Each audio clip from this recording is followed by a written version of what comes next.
Preparing the boat. This initially started during February 2013.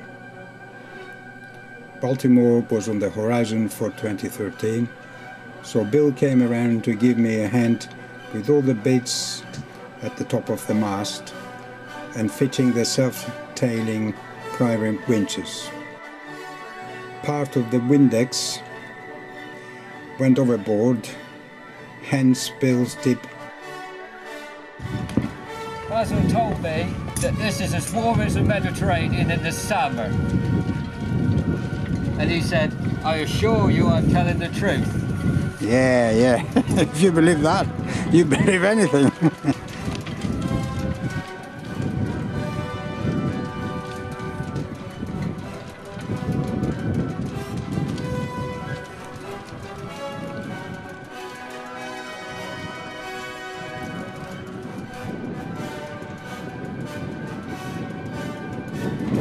Do you want your snorkel?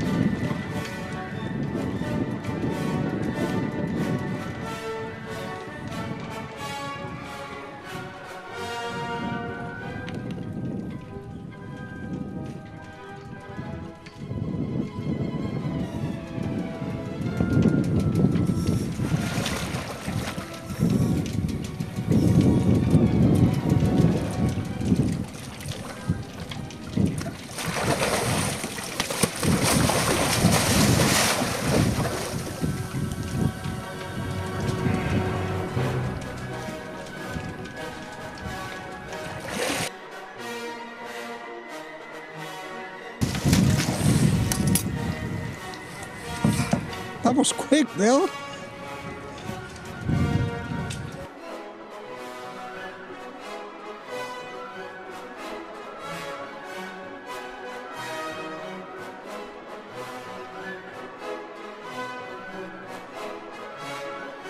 I moved the chart table,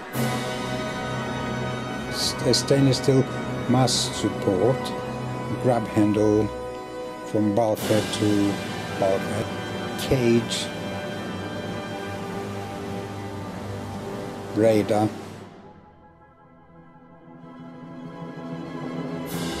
couple of solar panels there, a red ensign made and is stuck on both sides. This is the series drog. Having a chat with Roger, I decided to put a retrieving line, parachute anchor.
You can hear the moans and the groans in the boat. It's under stress. It's blowing outside 25.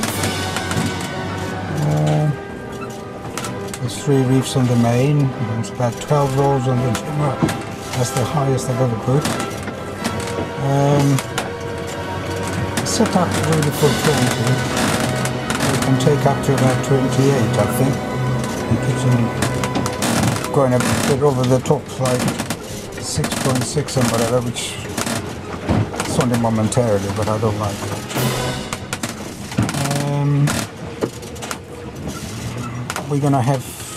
We had these yesterday, today, and probably have it for the next couple of days according to the weather facts.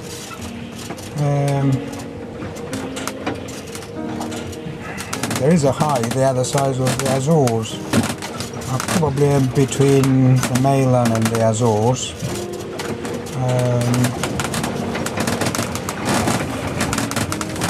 During putting down the midday figures, just as I finished, the alarm went. And with the AIS, I put the receiver end on alarm at 30-mile range. But mainly they get about 12. Today it was 8 miles and the alarm went. And I switch off the alarm, switch on the transceiver so they can see who the hell I am. But I can always pick up the RTE. They can pick that one before the AIS. Anyway, so I kept an eye. Initially it had no name. The closer he got, his name is Hockey. I was tempted to call them, but I thought, nah, I won't bother. Because it could be Hockey anywhere really in Greece, so I didn't say anything. I was tempted. I phoned my cousin Dina this morning. It's her name day today.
We left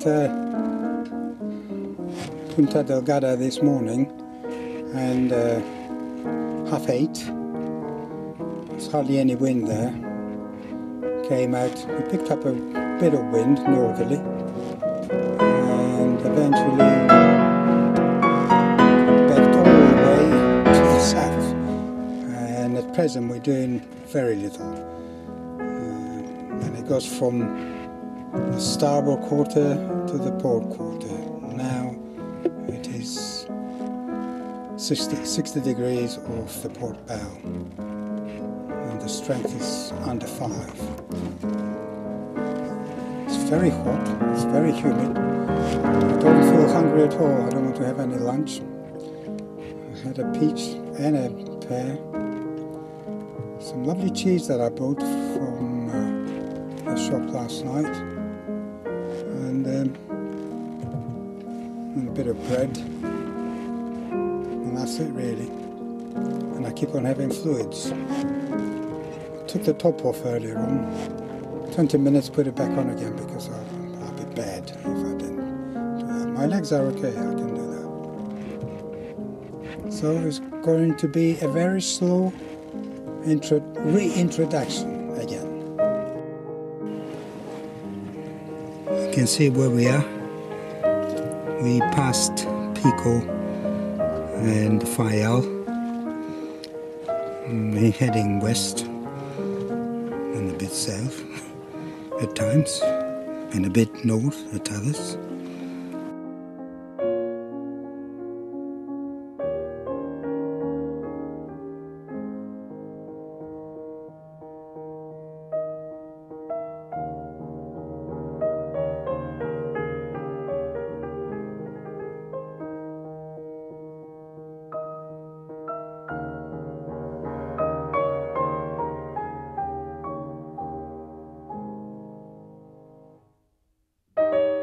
where the spot lives, permanently on now, and at noon I just press the button. The other side there is the GoPro camera ready, and the PLB.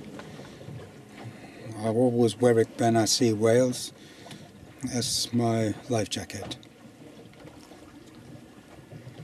See,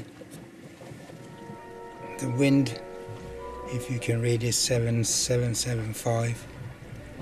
We're doing 270 there. Week 4, Tuesday the 3rd of June. We left Punta Delgada on Saturday morning with hardly any wind.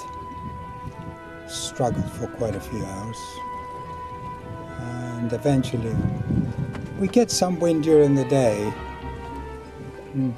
no more than 8, 9, occasionally a 10. I've only seen it once in the last 3 days, and at night there's nothing at all.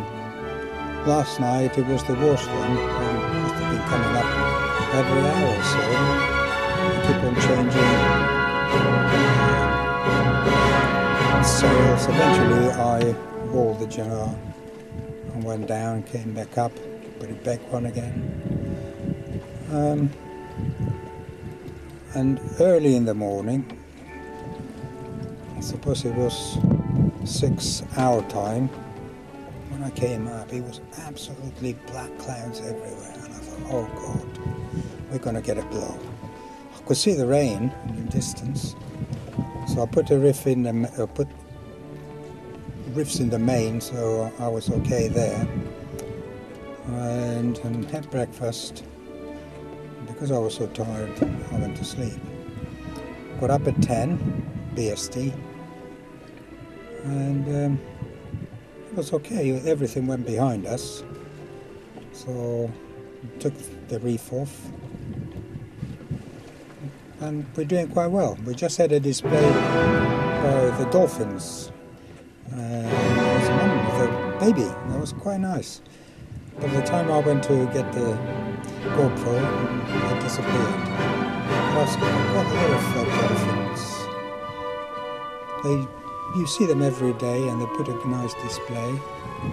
And they've been feeding further up north there earlier on. You can see all the birds are around there. You see the birds, you see the dolphins. But the best display of all was Sunday morning.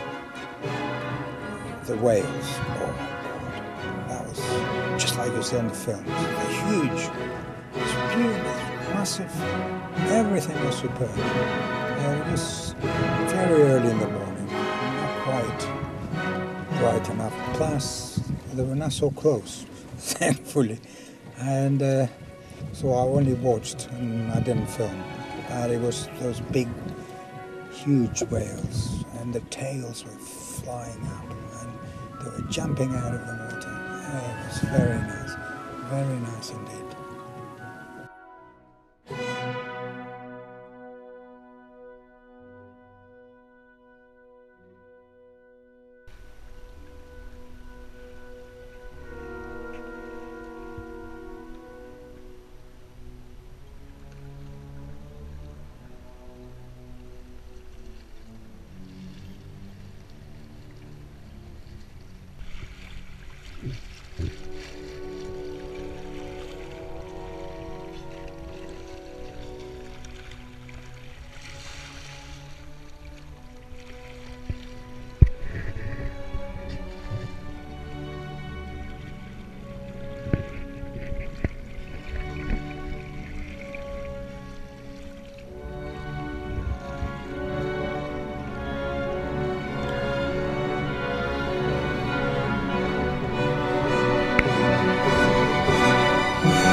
this is Horta. I'm standing in the cockpit and I'm just panning around. That's where I came in from.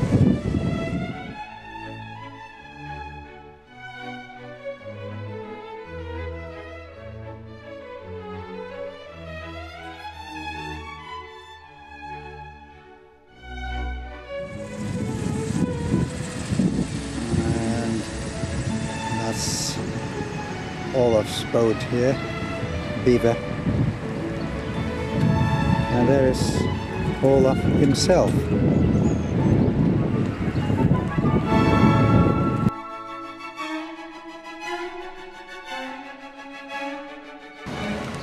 When I booked the forestay, I was about 200 miles southwest of Horta. I got in touch with the insurers. They recommended that I came to Horta. Likewise, Tony suggested I come here as well. And it took me 6 days to get here. I had 3 reefs in the main, and initially I had the storm jib, and I dropped that one and I put a working jib. I was taking it easy. I didn't want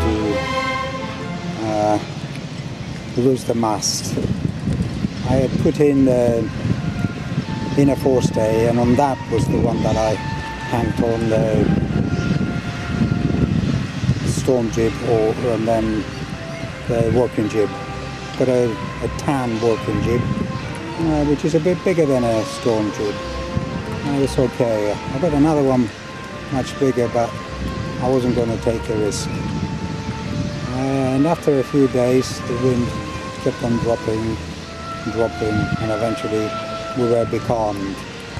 So it was either a choice of